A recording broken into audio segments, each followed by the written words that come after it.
Probabilmente la situazione era così il 21 di dicembre, quando i profughi sono stati allontanati da quel condominio. Attualmente la situazione non mi sembra sia una situazione anomala, particolare.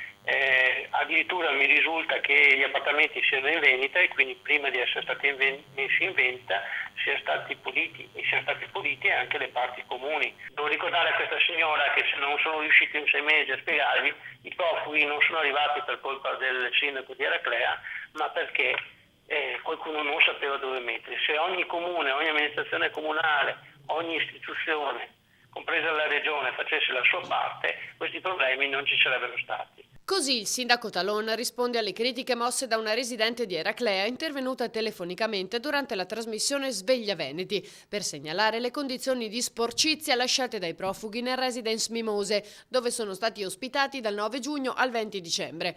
Il primo cittadino sottolinea poi come questa sia stata una decisione che lui stesso ha subito. Sono arrivati, come l'ha subito la signora, in forma diversa, l'ho subito anch'io, non è stata un'esperienza piacevole, è stata un'esperienza molto faticosa che però purtroppo tutti abbiamo subito. I profughi sono arrivati in Italia e la prefettura ce li ha mandati. In un periodo tra l'altro di maggior afflusso turistico per la località di mare, anche per questo il sindaco ha deciso di correre ai ripari.